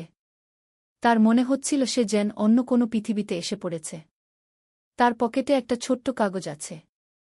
সেখানে লেখা একটা ঠিকানা, করিম মিয়া, বাড়ি নং 23, রোড নং 5, আগ্রাবাদ, চট্টগ্রামকে। সোহেল একটা রিকশা ডাকল। কত নেবেন আগ্রাবাদ যেতে? 50 টাকা গু। সোহেল রিকশায় উঠল। রাস্তার দুধারে দোকান, মার্কেট, অফিস, সব কিছু দেখতে দেখতে সে অবাক হয়ে গেল। এত বড় শহর! এত কিছু! গ্রামের সেই ছোট্ট বাজারের সাথে কোনো তুলনাই হয় না। প্রায় আধা ঘণ্টা পর রিকশা একটা পুরনো বাড়ির সামনে থামল। 3 তলা বাড়ি, কিন্তু রং উঠে গেছে। সিঁড়ি দিয়ে উঠে 3য় তলায় করিম মামার ফ্ল্যাটে নক করল। দরজা খুলল এক মধ্যবয়সী মহিলা। কে? আসসালামু আলাইকুম আপা। আমি সোহেল। নোয়াখালীর গ্রাম থেকে এসেছি। করিম মামা বাড়িতে আছেন? মহিলা তাকে মাথা থেকে পা পর্যন্ত দেখল। করিম তো অফিসে গেছে। তুমি কে? কোথা থেকে এসেছ? সোহেল সব খুলে বলল। মহিলা তাকে ভেতরে ঢুকতে দিল। বসো। করিম সন্ধ্যায় ফিরবে গু। ফ্ল্যাটটা ছোট। 2টো রুম, একটা ছোট্ট রান্নাঘর, আর একটা বাথরুম। কিন্তু সোহেলের কাছে খুব সুন্দর লাগল। গ্রামের সেই টিনের ঘরের চেয়ে তো অনেক ভালো। মহিলা তার নাম জানাল, সালমা। করিম মামার স্ত্রী। তাদের 2টো ছেলে, একজন ক্লাস 8-এ পড়ে, আরেকজন ক্লাস 5-এ। খেয়েছ? সালমা আপা জিজ্ঞেস করল। না আপা গু। অপেক্ষা করো। ভাত আছে, মাছ আছে। খাও। সোহেল প্রথমে রাজি হতে চাইল না। কিন্তু খুব খিদে পেয়েছিল। সকাল থেকে শুধু একটা চা আর বিস্কুট খেয়েছে। খাওয়া দাওয়ার পর সোহেল বসে রইল। সালমা আপা তাকে গল্প করতে লাগল। তোমার মা কেমন আছেন? তোমার বোন? ভালো আছে আপা। মার একটু গেটে বাত আছে। ওষুধ খাচ্ছেন। বোন স্কুলে পড়ে কু। তুমি কি করতে চাও এখানে? চাকরি খুঁজছি আপা। যে কোনো কাজ করব। বাসায় মা আর বোনকে টাকা পাঠাতে হবে। সালমা আপা মাথা নাড়ল। করিম তোমার জন্য কিছু একটা করবে। সে ভালো মানুষ গ। সারাদিন অপেক্ষা করু সোহেল। সন্ধ্যা ছটায় করিম মামা ফিরলেন। 50-এর কাছাকাছি বয়স, কালো রঙের প্যান্ট শার্ট পরা, হাতে একটা ব্যাগ। আরে সোহেল, কবে এলি? করিম মামা খুশি হয়ে বললেন। আজ সকালে মামা গু। করিম মামা তাকে জড়িয়ে ধরলেন। অনেকদিন পর দেখলাম। কেমন আছিস? ভালো আছি মামা গি। ভালো করেছিস এসে। এখানে অনেক সুযোগ আছে। তোর জন্য একটা কাজের ব্যবস্থা করে দেব। তবে প্রথমে কয়েকদিন এখানে থাক। শহরটা একটু চিনে নে। তারপর কাজে যোগ দিবি। সোহেলের মনে আসার আলো জ্বল। সে ভাবল হয়তো তার ভাগ্য এবার পাল্টাবে। 3য় অধ্যায়, প্রথম চাকরি। 1 সপ্তাহ পরে করিম মামা সোহেলকে তার কোম্পানিতে নিয়ে গেলেন। কোম্পানির নাম আলামিন কনস্ট্রাকশন। অফিসটা শহরের কেন্দ্রে 5 তলা একটা বিল্ডিংয়ের দোতলায়। মালিক আলী সাহেব।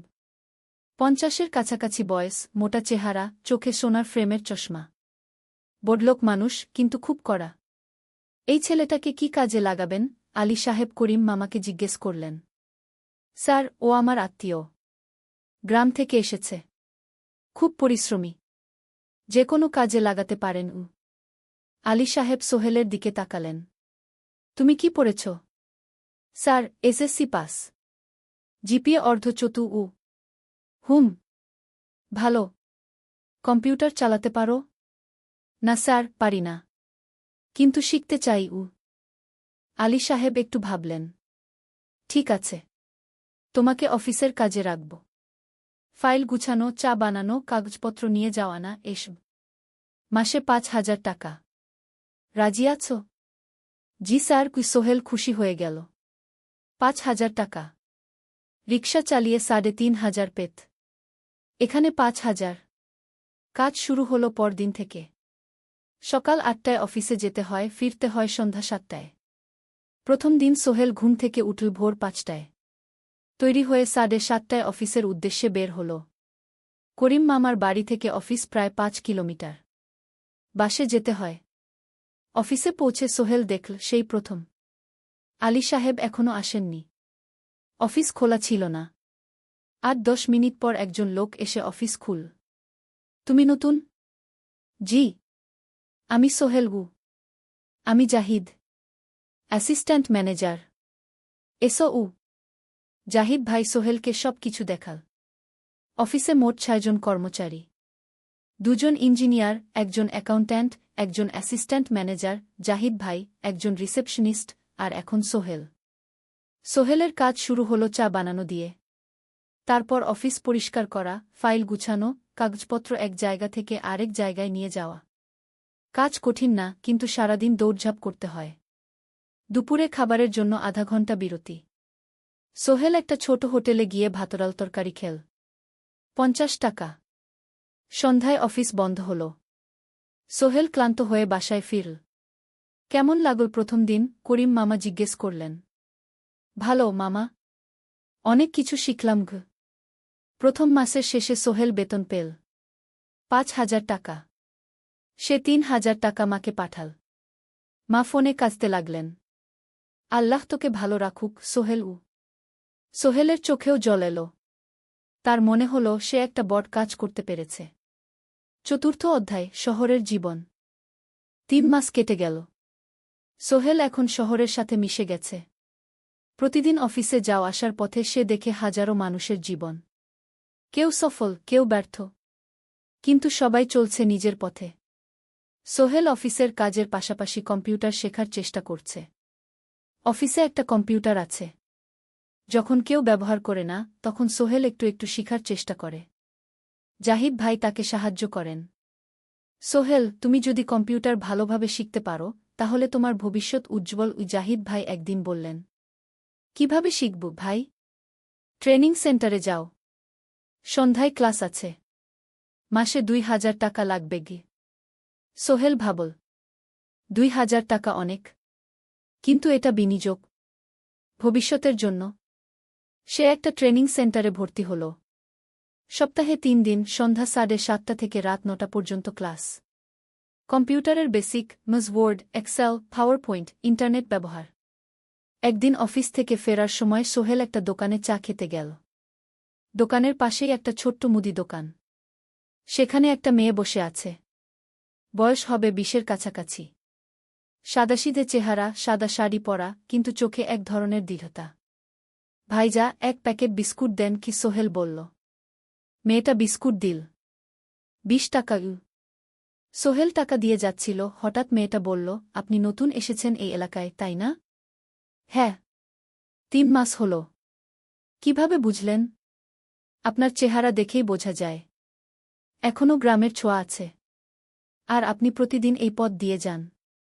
দেখেছি কি? মেয়েটা হাসল। সোহেলও হেসে ফেল। আপনি খুব পর্যবেক্ষক মনে হচ্ছে গি। জীবনে অনেক কিছু দেখেছি, তাই মানুষকে চিনতে শিখেছি গি। আপনার নাম? মিনা। এই দোকান আমার বাবার। উনি অসুস্থ, তাই আমি দেখছি গু। সেদিন থেকে সোহেল প্রায়ই সেই দোকানে যেতে শুরু করল। মিনার সাথে গল্প করত। ধীরে ধীরে তাদের মধ্যে একটা বন্ধুত্ব তৈরি হল। মিনাও তার জীবনের গল্প বলল। মিনার মা মারা গেছেন যখন সে মাত্র 7 বছরের। বাবা আব্দুল হামিদ একা হাতে মিনাকে বড় করেছেন। মুদি দোকান দিয়ে সংসার চালান। মিনা কলেজে পড়ে, অনার্স 2nd ইয়ার। সকালে কলেজে যায়, দুপুরে ফিরে এসে দোকান সামলায়। বাবার হার্টের সমস্যা আছে, তাই ভারী কাজ করতে পারেন না। তোমার স্বপ্ন কি? একদিন সোহেল জিজ্ঞেস করল। গ্র্যাজুয়েশন শেষ করে একটা ভালো চাকরি করব। তারপর বাবাকে ভালো চিকিৎসা করাব। তুমি? আমিও চাকরি করে পরিবারকে ভালোভাবে দেখভাল করতে চাই। মা আর বোনকে নিয়ে শহরে আনব একদিন গু। দুজনেই নিজেদের স্বপ্নের কথা বলতে গিয়ে বুঝল তাদের স্বপ্ন অনেকটা একই রকম। 5ম অধ্যায়, বিপদ। 6 মাস কেটে গেল। সোহেল এখন আলী সাহেবের খুব প্রিয় কর্মচারী। সে শুধু চা বিস্কুট দেওয়ার কাজই করে না, এখন কম্পিউটারেও কিছু কাজ শিখেছে। ছোটখাটো টাইপিং, ডেটা এন্ট্রি এসব করতে পারে। আলী সাহেব খুশি হয়ে তার বেতন বাড়িয়ে 8,000 টাকা করে দিয়েছেন। একদিন রাতে সোহেল অফিস থেকে ফিরছিল। সেদিন একটু দেরি হয়ে গেছে। রাত প্রায় 9টা। সাধারণত সোহেল সন্ধ্যা 7:30টায় ফিরে। কিন্তু সেদিন অফিসে একটা জরুরি কাজ ছিল। বাস থেকে নেমে সোহেল বাড়ির দিকে হাঁটছিল। হঠাৎ একটা অন্ধকার গলিতে 3 জন লোক তাকে ঘিরে ধরল। তাদের চেহারা দেখেই বোঝা যাচ্ছিল ভালো উদ্দেশ্য নিয়ে আসেনি। টাকা দে, তাড়াতাড়ি, একজন বলল। তার হাতে একটা ছুরি। সোহেল ভয় পেয়ে গেল। ভাই, আমার কাছে খুব কম টাকা আছে গি। যা আছে দে, তাড়াতাড়ি করো। সোহেল কাঁপতে কাঁপতে তার পকেট থেকে 5 টাকা বের করে দিল। এই টাকা দিয়ে সে বাজার করবে ভেবেছিল। কিন্তু ছিনতাইকারীরা সন্তুষ্ট হল না। শুধু 5 টাকা? তোর ব্যাগে কি আছে? তারা সোহেলের ব্যাগ কেড়ে নিল। ব্যাগে ছিল তার মোবাইল, কম্পিউটার ট্রেনিং সেন্টারের সার্টিফিকেট আর কিছু গুরুত্বপূর্ণ কাগজপত্র। না ভাই, ব্যাগটা ফেরত দেন। ওতে আমার জরুরি জিনিস আছে। মোবাইল নিয়ে নেন, কিন্তু ব্যাগটা দেন গু। কিন্তু ওরা শুনল না। একজন সোহেলকে জোরে ধাক্কা দিল। সোহেল পড়ে গেল। মাথা রাস্তার কংক্রিটে ধাক্কা লেগে গেল। রক্ত বের হল। 3 জন দৌড়ে পালিয়ে গেল। কিছুক্ষণ সোহেল অজ্ঞান হয়ে পড়ে রইল। তারপর ধীরে ধীরে জ্ঞান ফিরল। মাথায় প্রচণ্ড ব্যথা। সে উঠে দাঁড়ানোর চেষ্টা করল, কিন্তু মাথা ঘুরছিল। কোনোমতে একটা দেয়াল ধরে দাঁড়াল। একজন পথচারী তাকে দেখে থামল। কি হয়েছে ভাই? ছিনতাই হয়েছে গি? এসো, আমি তোমাকে হাসপাতালে নিয়ে যাই। কিন্তু সোহেল রাজি হল না। না, ঠিক আছি, বাড়ি যেতে পারব। সে কোনোমতে করিম মামার বাড়িতে পৌঁছাল। দরজা খুলেই সালমা আপা চিৎকার করে উঠলেন। ও আল্লাহ! কি হয়েছে? করিম মামা দৌড়ে এলেন। সোহেলকে ভেতরে নিয়ে গেলেন। তার মাথায় জল ঢেলে রক্ত পরিষ্কার করলেন। ক্ষতটা বেশ গভীর। হাসপাতালে যেতে হবে কি করিম মামা বললেন। তারা একটা অটোরিকশা নিয়ে নিকটস্থ হাসপাতালে গেলেন। ডাক্তার সোহেলের মাথায় 3টা সেলাই দিলেন। বলল 1 সপ্তাহ বিশ্রাম নিতে হবে। কোনো ভারী কাজ করা যাবে না। হাসপাতাল থেকে ফিরে সোহেল শুয়ে রইল। তার মনে হচ্ছিল সবকিছু শেষ হয়ে গেছে। মোবাইল চলে গেছে, গুরুত্বপূর্ণ কাগজপত্র চলে গেছে। এখন 1 সপ্তাহ অফিস করতে পারবে না। পরদিন সকালে করিম মামা আলী সাহেবকে ফোন করে সব জানালেন। আলী সাহেব বললেন, ঠিক আছে, সোহেল ভালো হয়ে এলে আসবে, চিন্তার কিছু নেই গি। মিনা যখন এই খবর শুনল, সে সন্ধ্যায় সোহেলকে দেখতে এলো করিম মামার বাড়িতে। সাথে এনেছিল কিছু ফল। কি হয়েছিল? মিনা চিন্তিত গলায় জিজ্ঞেস করল। সোহেল সব বলল। মিনা রেগে গেল। এই শহরে এখন অনেক অপরাধ বেড়ে গেছে। পুলিশ কিছু করে না। তুমি পুলিশে রিপোর্ট করেছ? না। লাভ নেই। তবুও করা উচিত। তোমার মোবাইলটা হয়তো খুঁজে পাওয়া যাবে গি। করিম মামা সোহেলকে নিয়ে পুলিশ স্টেশনে গেলেন। জেনারেল ডায়েরি করলেন। কিন্তু পুলিশ খুব একটা আশা দিল না। দেখি কিছু করা যায় কিনা গু। সোহেল বুঝল মোবাইল আর ফিরবে না। সেই 1 সপ্তাহ সোহেলের জীবনের সবচেয়ে কঠিন সময় ছিল। সে শুধু শারীরিকভাবেই ক্ষতিগ্রস্ত হয়নি, মানসিকভাবেও ভেঙে পড়েছিল। প্রতিরাতে দুঃস্বপ্ন দেখত। সেই 3 জন ছিনতাইকারীর মুখ ভুলতে পারছিল না। মিনা প্রায় প্রতিদিন আসত। তাকে সাহস দিত। তুমি হাল ছেড়ো না সোহেল। জীবনে এরকম খারাপ সময় আসে, কিন্তু এটা কাটিয়ে ওঠাই হলো আসল বীরত্ব।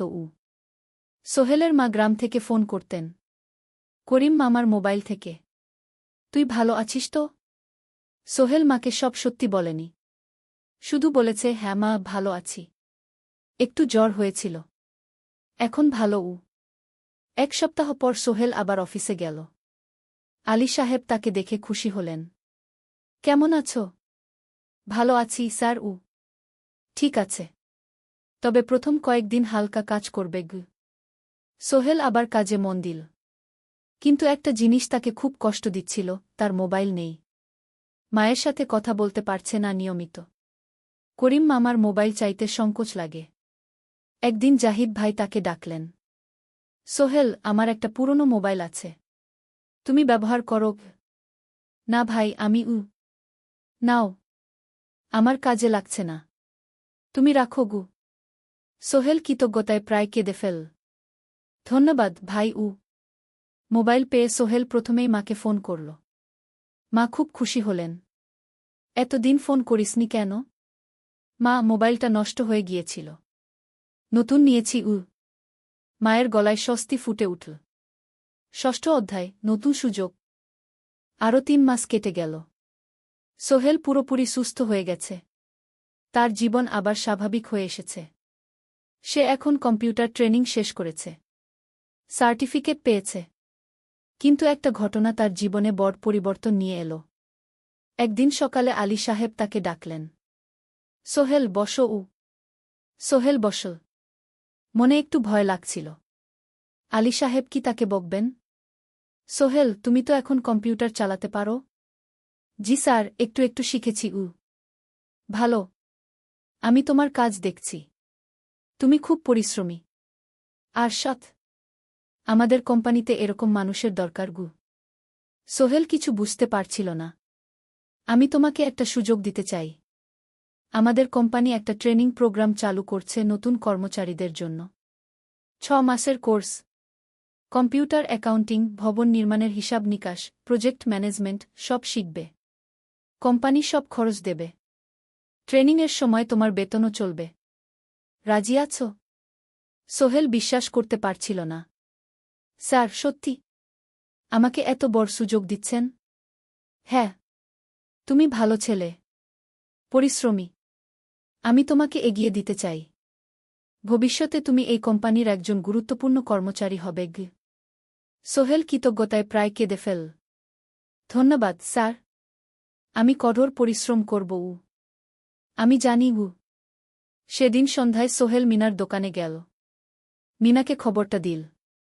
মিনা খুব খুশি হল। তার চোখে জল এসে গেল। তুমি পারবে সোহেল। আমি জানি গু। সোহেল তার মা আর বোনকেও ফোন করে খবরটা দিল। মা কাঁদতে লাগলেন। তোর বাবা বেঁচে থাকলে কত খুশি হতো। ট্রেনিং শুরু হলো পরের মাস থেকে। প্রতিদিন সকালে 3 ঘন্টা ক্লাস, তারপর বাকি সময় অফিসের কাজ। ক্লাসে 5 জন নতুন কর্মচারী।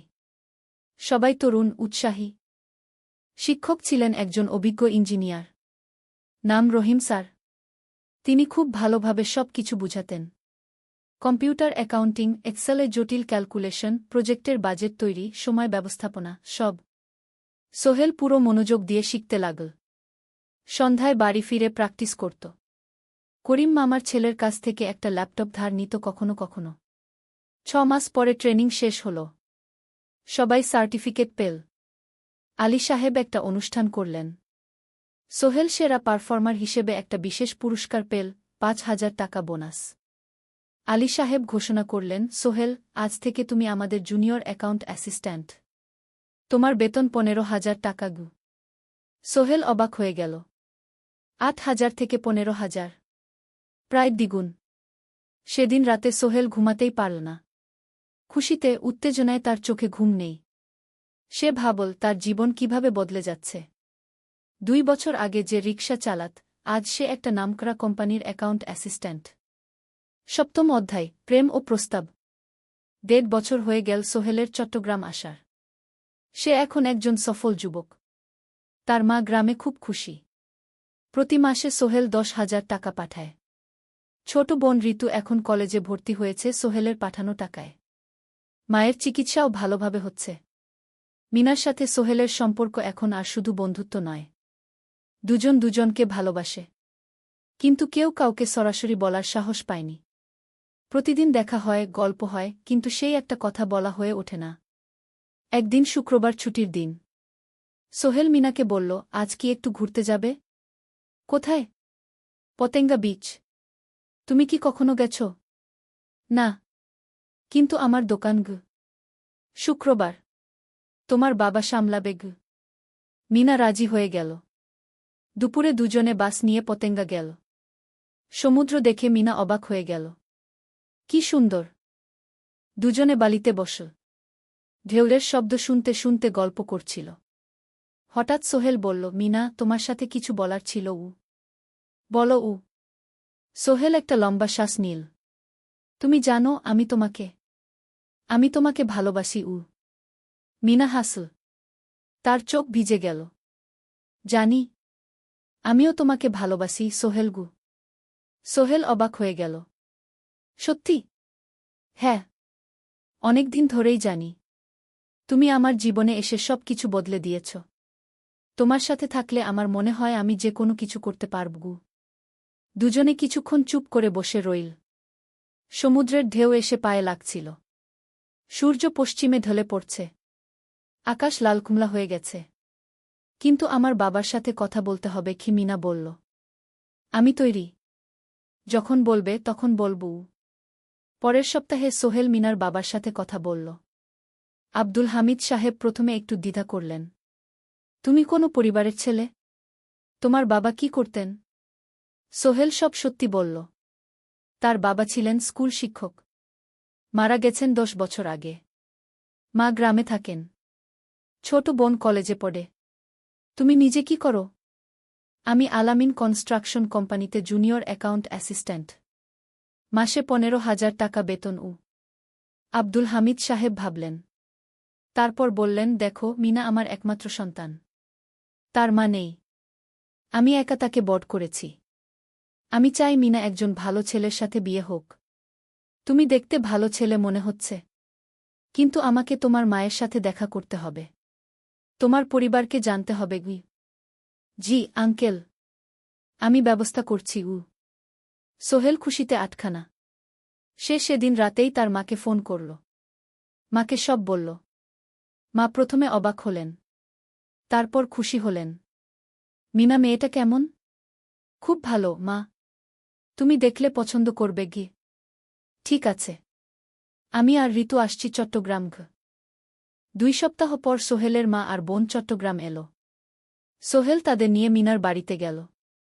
দুই পরিবার একসাথে বসল। মিনার বাবা সোহেলের মাকে দেখে খুশি হলেন। সোহেলের মা সহজ সরল ভদ্রমহিলা। আপনার ছেলে খুব ভালো। মিনা তাকে পছন্দ করে। আমিও রাজি গো, আব্দুল হামিদ সাহেব বললেন। আমার সোহেল সৎ ছেলে। মিনাকে খুব ভালোবাসে। আমি জানি ও মিনাকে সুখে রাখবে কি, সোহেলের মা বললেন। বিয়ের তারিখ ঠিক হল 3 মাস পর। এই 3 মাসে সোহেল যথেষ্ট টাকা জমাবে। বিয়ে হবে সাদামাটা কিন্তু সুন্দর। 8ম অধ্যায়, নতুন পথ। 3 মাস কেটে গেল দ্রুত।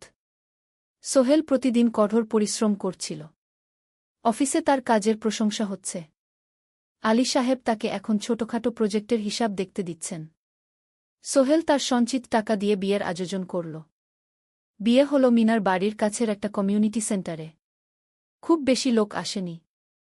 2 পরিবারের আত্মীয় স্বজন আর অফিসের কয়েকজন সহকর্মী। কিন্তু অনুষ্ঠান ছিল খুব সুন্দর। সোহেল যখন মিনাকে বিয়ের পোশাকে দেখল, তার মনে হল পৃথিবীর সবচেয়ে সুন্দর মেয়ে সে। লাল শাড়ি পরা, মুখে হালকা মেকআপ, কিন্তু তার স্বাভাবিক সৌন্দর্য ছিল আসল। বিয়ের পর সোহেল একটা ছোট্ট ফ্ল্যাট ভাড়া নিল। 2 রুমের ফ্ল্যাট, মাসে ভাড়া 5,000 টাকা। মিনা এখনও তার পড়াশোনা চালিয়ে যাচ্ছে। আরও 1 বছর বাকি গ্র্যাজুয়েশন শেষ হতে। সোহেলের মা আর বোন গ্রামে ফিরে গেল। মা বলে গেলেন, সোহেল, মিনাকে ভালো রাখিস। মেয়েরা অনেক ত্যাগ করে সংসার করতে গু। জানি মা গু। নতুন জীবন শুরু হল। সোহেল সকালে অফিসে যায়, সন্ধ্যায় ফেরে। মিনা সকালে কলেজে যায়, দুপুরে ফিরে রান্না করে, ঘর গোছায়। সন্ধ্যায় দুজনে একসাথে বসে পড়াশোনা করে, গল্প করে, টিভি দেখে। জীবন সুন্দর ছিল। কিন্তু চ্যালেঞ্জও ছিল।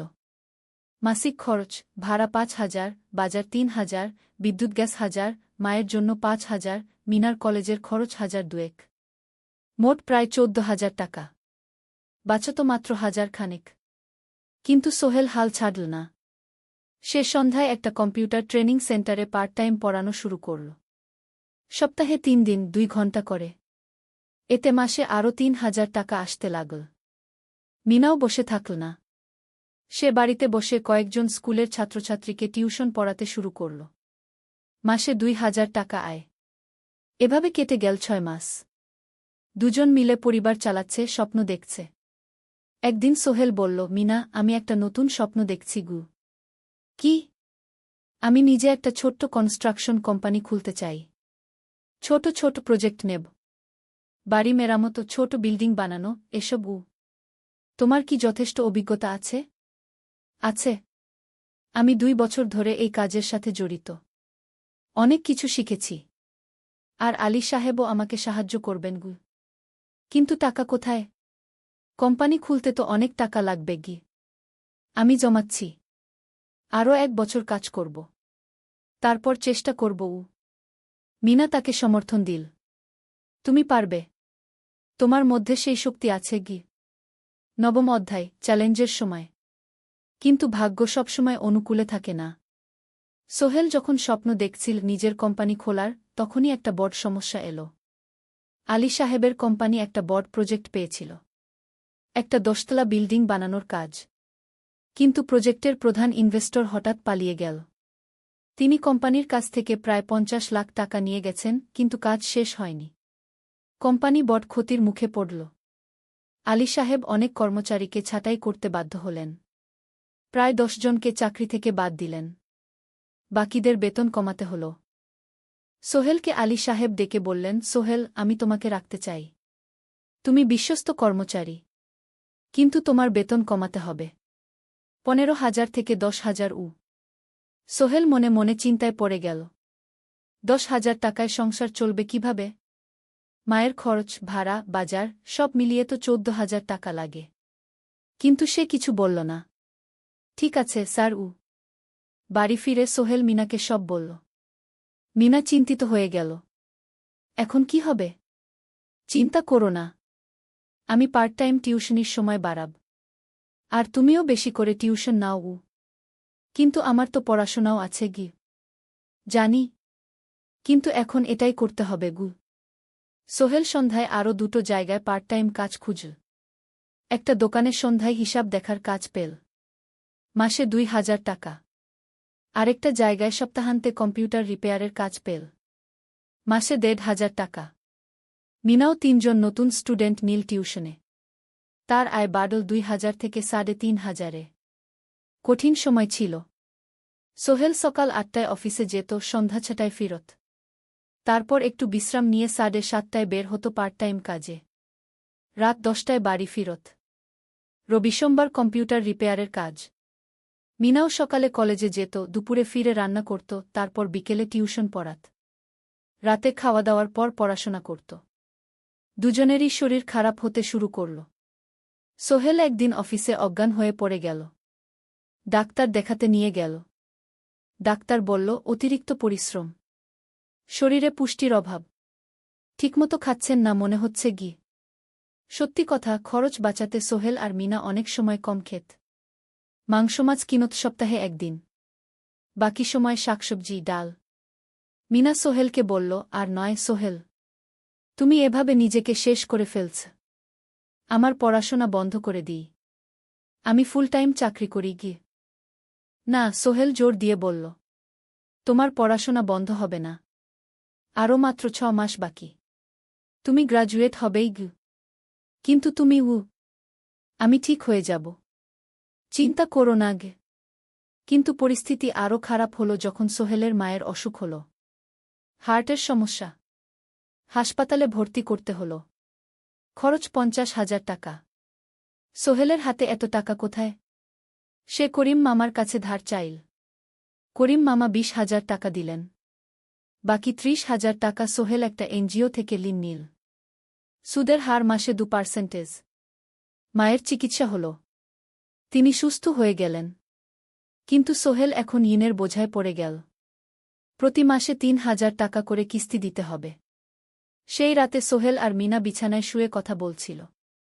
সোহেল বলল, মিনা, আমি মনে হয় ভুল করেছি। শহরে এসে বিয়ে করে তোমাকে কষ্টে ফেলেছি গু। মিনা তার হাত ধরল। না সোহেল, তুমি ভুল করনি। জীবনে এরকম খারাপ সময় আসে, কিন্তু এটা কাটিয়ে ওঠাই হলো আসল শক্তি। আমরা একসাথে আছি, একসাথে থাকব, সব কিছু ঠিক হয়ে যাবে। মিনার কথায় সোহেল একটু সাহস পেল। হ্যাঁ, হাল ছাড়া যাবে না। ১০ম অধ্যায়, আলোর দিকে। ৩ মাস পরে পরিস্থিতি একটু ভালো হতে শুরু করল।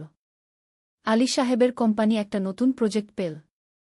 একটা স্কুল বিল্ডিং বানানোর কাজ। কোম্পানি আবার স্থিতিশীল হতে শুরু করল।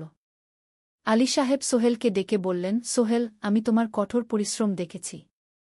খারাপ সময়েও তুমি কোম্পানি ছেড়ে যাওনি। আমি কৃতজ্ঞ। আজ থেকে তোমার বেতন আবার ১৫,০০০ টাকা গু। সোহেল খুশি হয়ে গেল। ধন্যবাদ স্যার। মিনাও গ্রাজুয়েশন শেষ করল। ভালো ফলাফল করল। সে এখন চাকরি খুঁজছে। একদিন মিনা একটা প্রাইভেট স্কুলে শিক্ষিকার ইন্টারভিউ দিতে গেল। ইন্টারভিউ ভালো হল। তাকে নিযোগ দেওয়া হল। বেতন ১২,০০০ টাকা। সেদিন সন্ধ্যায় দুজনে মিলে একটা ছোট্ট পার্টি করল। একটা বিরিয়ানি কিনো, কোমল পানীয় কিনো। দুজনে মিলে খেল। আমরা পেরেছি সোহেল, মিনা বলল। হ্যাঁ, আমরা পেরেছি গু। এখন দুজনের মিলিয়ে আয় ২৭,০০০ টাকা। খরচ চালানোর পর প্রায় ১০,০০০ টাকা বাঁচে। সোহেল এই টাকা দিয়ে লোন শোধ করতে শুরু করল। পার্ট টাইম কাজগুলো ছেড়ে দিল। শরীরের যত্ন নেওয়া শুরু করল। আরও ৬ মাস পরে সোহেলের কাছে একটা বড় সুযোগ এল। আলী সাহেব একদিন তাকে ডাকলেন। সোহেল, তুমি কি নিজের ব্যবসা করতে চাও? স্যার, আমি তোমাকে একটা ছোট্ট প্রজেক্ট দিতে চাই। একটা ৩ তলা বিল্ডিংয়ের কনস্ট্রাকশন। তুমি ম্যানেজ করবে, আমি শুধু সুপারভাইজ করব। লাভের ৫০% তোমার গু। সোহেল ভাবল, এটা একটা বড় সুযোগ, কিন্তু ঝুঁকিও আছে। যদি কাজটা ভালোভাবে না হয়? স্যার, আমি চেষ্টা করব। কিন্তু যদি ভুল হয়? ভুল হবে না। আমি তোমার উপর বিশ্বাস রাখছি। তুমি পারবে গু। সোহেল রাজি হয়ে গেল। এই প্রজেক্ট তার জীবনে টার্নিং পয়েন্ট হতে পারে। একাদশ অধ্যায়, স্বপ্ন পূরণের পথে। পরের ৬ মাস সোহেল খুব কঠোর পরিশ্রম করল। প্রজেক্টটা ম্যানেজ করা সহজ ছিল না। শ্রমিক নিযোগ, ম্যাটেরিয়াল কেনা, কাজের তদারকি, সময়মতো কাজ শেষ করা, সব দায়িত্ব তার। প্রথম 2 মাস খুব চাপের মধ্যে গেল। একদিন একজন শ্রমিক কাজ করতে গিয়ে আহত হল। সোহেল তাকে হাসপাতালে নিয়ে গেল, তার চিকিৎসার খরচ দিল। এতে প্রজেক্টের বাজেট একটু বাড়ল, কিন্তু সোহেল জানত এটা করা দরকার। আরেকদিন ভুল ম্যাটেরিয়াল ডেলিভারি হল। সোহেল সেগুলো ফেরত পাঠাল, সঠিক জিনিস আনাল। এতে 3 দিন দেরি হল, কিন্তু কাজের মান ঠিক রইল। মিনা তাকে সবসময় সাপোর্ট করছিল। সে এখন চাকরিতে স্থিতিশীল। স্কুলের বাচ্চারা তাকে পছন্দ করে। প্রিন্সিপাল তার কাজে খুশি। প্রজেক্ট শেষ হল 6 মাসে। সময়মতো, বাজেটের মধ্যে। বিল্ডিংয়ের মালিক খুব খুশি হলেন। তিনি আলী সাহেবকে ধন্যবাদ দিলেন। আলী সাহেব বললেন, ধন্যবাদ আমাকে না, এই ছেলেকে দিন। সোহেল পুরো প্রজেক্ট ম্যানেজ করেছে। প্রজেক্ট থেকে মোট লাভ হল 3 লাখ টাকা। সোহেল পেল 1.5 লাখ টাকা। তার জীবনে এত টাকা এই প্রথম। সে করিম মামার ঋণ শোধ করল। এনজিওর বাকি ঋণ শোধ করল। তারপর তার মাকে 50,000 টাকা পাঠাল। মা দিয়ে গ্রামের বাড়িটা একটু মেরামত করাল, বোন ঋতুর জন্য একটা ল্যাপটপ কিনল। বাকি টাকা দিয়ে সোহেল একটা ব্যাংক অ্যাকাউন্টে জমা রাখল ভবিষ্যতের জন্য। আলী সাহেব সোহেলকে আরও 2টো প্রজেক্ট দিলেন। এবার একটু বড়। সোহেল আত্মবিশ্বাসের সাথে সেগুলোও শেষ করল। 2 বছর পরে সোহেল সিদ্ধান্ত নিল, এবার নিজের কোম্পানি খোলার সময় এসেছে। দ্বাদশ অধ্যায়, নতুন শুরু। সোহেল তার সব জমানো টাকা দিয়ে একটা ছোট্ট অফিস ভাড়া নিল। 2 রুমের অফিস। একটা রুমে কাজের জায়গা, আরেকটায় ছোট্ট মিটিং রুম।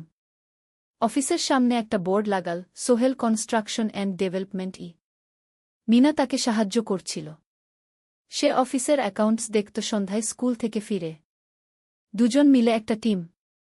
প্রথমে ছোট ছোট কাজ নিল। বাড়ি মেরামত, দোকান সংস্কার, ছোট বিল্ডিং কনস্ট্রাকশন। কাজের মান ভালো রাখার চেষ্টা করল। সময়মতো শেষ করল। দাম ন্যায্য রাখল। ধীরে ধীরে সোহেলের সুনাম ছড়িয়ে পড়ল। মানুষ তাকে বিশ্বাস করত। তার কাছে নতুন নতুন কাজ আসতে লাগল। প্রথম বছর খুব কষ্ট হল। কখনো লাভ হতো, কখনো লস। কিন্তু সোহেল থেমে থাকল না। সে শিখতে লাগল ব্যবসা কিভাবে চালাতে হয়। দ্বিতীয় বছরে পরিস্থিতি ভালো হল। সোহেল এখন 3 জন স্থায়ী কর্মচারী নিযোগ দিল। একজন ইঞ্জিনিয়ার, একজন সুপারভাইজার, একজন অফিস সহায়ক। তৃতীয় বছরে একটা বড় প্রজেক্ট পেল। একটা স্কুল বিল্ডিং বানানোর কাজ। 5 তলা বিল্ডিং। সোহেল পুরো মনোযোগ দিয়ে কাজটা করল। শ্রমিকদের ভালো বেতন দিল, ভালো ম্যাটেরিয়াল ব্যবহার করল, সময়মতো কাজ শেষ করল। স্কুল কর্তৃপক্ষ খুব খুশি হল। তারা সোহেলের কাজের প্রশংসা করল। এই প্রজেক্ট থেকে সোহেল প্রায় 5 লাখ টাকা লাভ করল। এই টাকা দিয়ে সে আরও ভালো একটা অফিস নিল।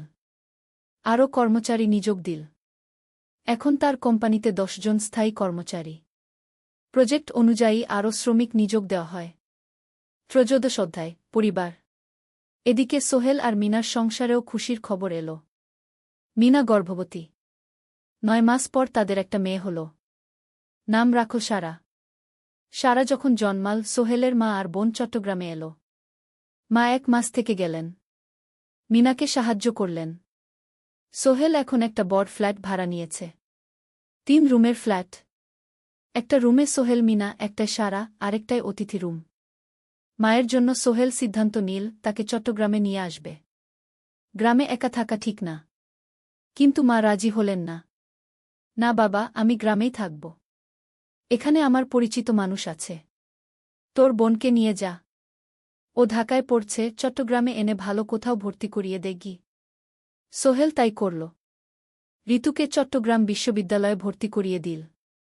ঋতু এখন সোহেলের ফ্ল্যাটে থাকে, বিশ্ববিদ্যালয়ে পড়ে। সোহেলের মনে হল তার জীবন এখন পরিপূর্ণ। স্ত্রী, মেয়ে, বোন, সবাই তার কাছে। ব্যবসা ভালো চলছে। মা গ্রামে সুখে আছেন। চতুর্দশ অধ্যায়, সফলতার শিখরে। 5 বছর কেটে গেল। সোহেল এখন একজন সফল উদ্যোক্তা। তার কোম্পানি কি সোহেল কনস্ট্রাকশন অ্যান্ড ডেভেলপমেন্ট এখন চট্টগ্রামে বেশ পরিচিত। প্রায় 30 জন কর্মচারী তার অধীনে কাজ করে। সোহেল এখন শুধু ছোট প্রজেক্ট করে না, বড় বড় প্রজেক্টও করে।